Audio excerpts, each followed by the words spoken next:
All right, so for this next video, we're going to talk about domain and range. So remember, domain is the x values, and we read that from left to right.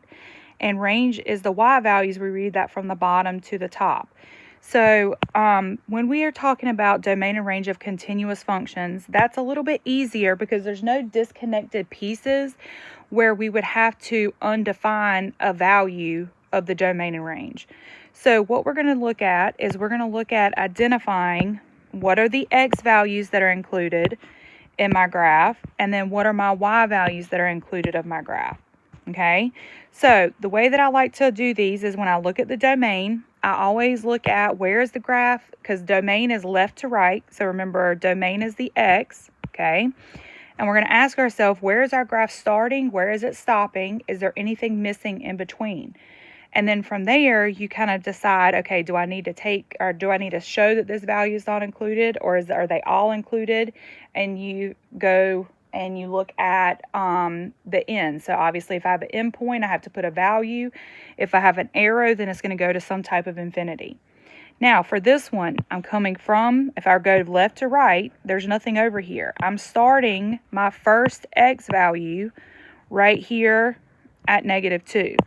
So if I start my first x value at -2, that means my domain is going to stay at -2. Or my domain is going to start at -2. So I'm going to keep going. Now, I do have a point here, but that point is included. I don't need to stop at that point. I can still keep going.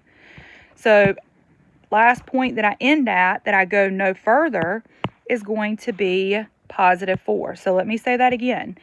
We are able to go from -2, all the x values. I don't have to stop here because that point's included, all the way to +4. So if I think about the number line when I was doing this, I'm saying that I'm including all the x values between -2 and 4.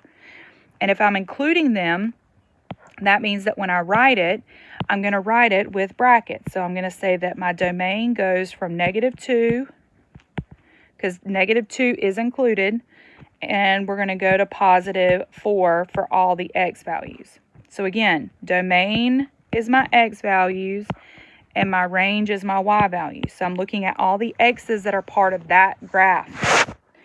All right, so the next thing I'm going to look at is I'm going to look at the y values. Okay, so y values are from the bottom to the top. So from the bottom, I don't have any y values that are included here. The first y value that I have included is at -3. And then I have y values that keep going up. And I'm well aware that we have more than one y value at 0. I have more than one y value as we go up here. But again, we can have repeating y values because it is a function. The only thing that can't repeat with a function is the x values. But they are still y values that are part of the graph. So with those y values, we're going to start our y values at -3, and we're going to keep going up with our y values until we reach +4. Now, when these actually have closed points, which are easy to recognize that they're included, if we don't have points, like if it just shows that they're connected, you're going to assume that this is included. The only way that you know that it's not included is if they put an open circle somewhere. So for this particular example, we're going to have all the y values between -3 and +4. So we're going to start with a y value, the lowest y value, with a bracket at -3. And we're going to include all the y values all the way up to +4 with a bracket as well. Okay? So kind of going to do something similar. Again, we're going to look at domain. So domain is going to be my x.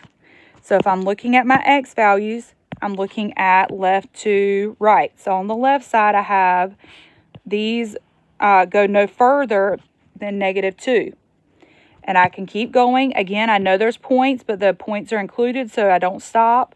Keep going. And my last x value is going to be at +7. So I know that all the x values between -2 to +7 are included. So my domain here is going to be from -2 with a bracket, because it was included, to +7. Now, range is the y values. We read that from the bottom to the top. So from the bottom, the lowest y value that we have is at -3.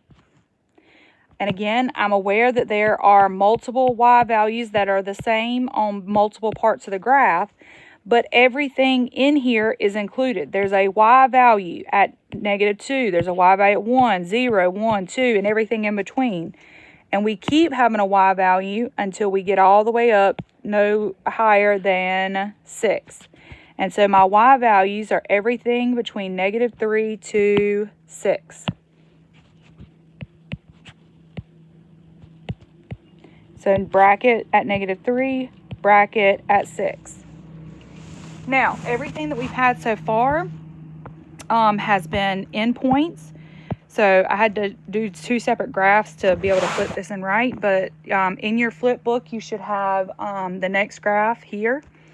So if I'm looking at this one should be pretty easy. The only difference is it is still continuous between the values. It's just that at the end over here, that last point is not included. That doesn't mean that it's not continuous, because continuous means that all of the x values in between are included. So domain is going to be my x's. We're going to look from the left to the right. So from the left, I'm starting at -2 and I'm ending at 4, but 4 is not included. So we're including all of the x values in between, but at the very end, 4 is not included. So this is going to be bracket at -2 to 4, and at 4 it's got a parentheses. And then my range. So my range, we're going to the smallest y value at the bottom, which is at -3. And we're going to keep going up, keep going up, keep going up until we get to +3. Now, here's the difference. At 3, that also is not included at the y value. So for the y, we're going to say that the range is -3 with a bracket up to +3 with a parentheses. Okay, so it's still continuous. It's just that that final end is, that final last number is not included. All right, now this one does do a little bit different here just because we have some arrows. So if we're looking at our x values, we're starting at the left side, and on that left side, I'm starting at an x value of 0. Now, we're going to keep going, and we're going to, there is a point here, okay, but that point doesn't cause me to stop. It is still part of my domain. And we have an arrow. It's going to keep going. So this one, because it has an arrow and it's going to keep going, that means that we're going to be going to the x values of positive infinity. So we're going to say that my domain is starting at 0 and we're going to positive infinity for all of my x values. So think about it like a number line. We're going to the right, and the arrow means that we're going to keep going. So technically we're saying that the x's are greater than or equal to 0. All right, and then we have my range. So my range, we start at the bottom. So the bottom is still my y value. That y value is actually going to be 0. Now, one of the things that confuse students is when we think about going up or going down. I understand that this graph is going to the right, but as my graph goes to the right, my graph is still gradually going to go up. So even with the direction being to the right, because of the arrow, that means that my graph is still going to be going up to positive infinity. So that means that my range is also including all the values from 0 on up to positive infinity. So we're going to say that my range is 0 to infinity. All right. So for this one actually has 2 arrows. So we're going to look at the domain. We're going to look at the fact that there is an arrow here. So we're actually coming from negative infinity on the left. So we're going to keep going. Again, I know it changes directions, but we don't have a open circle, and we're going to infinity again. And just like before, I understand it's going up, but as it goes up, it's still going to keep going out to the right, which means this is going to also go to positive infinity. So my domain here includes everything from negative infinity to positive infinity.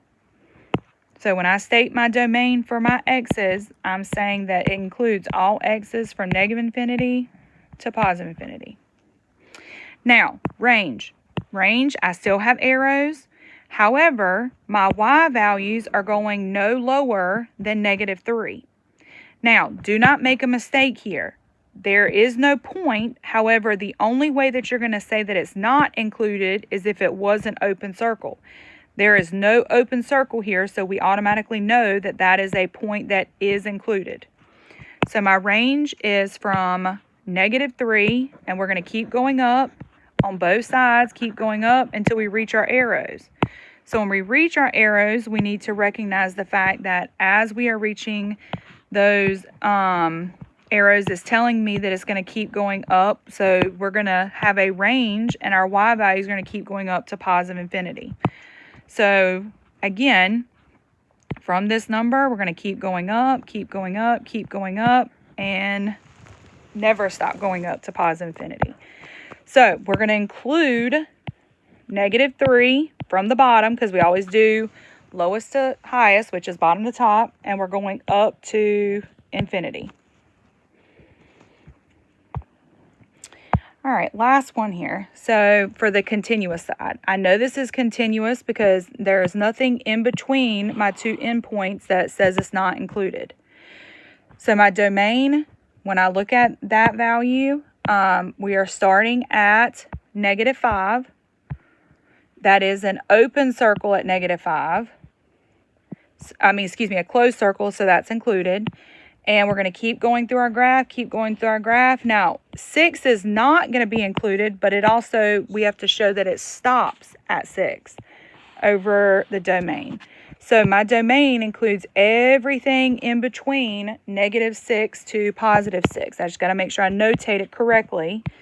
And I say that with a bracket, -5 is included. And then 6 is not included with a parentheses. So we're going to make sure we show that -5 is included and 6 is not included with the parentheses. All right, and then finally, the range for this problem.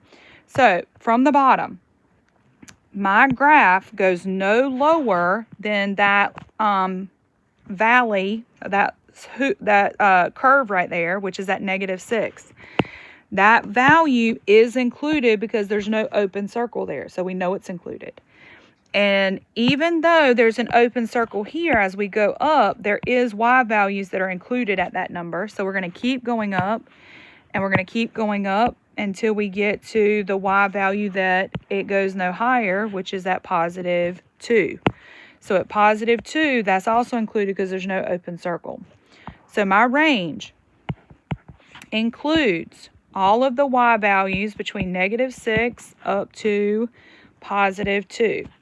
And again, that open circle, don't get it confused. Because there is an open circle here, I understand that at -2, there's a y value that on this side is not included. But I also have a closed circle here and here for y that does include the y's. Okay?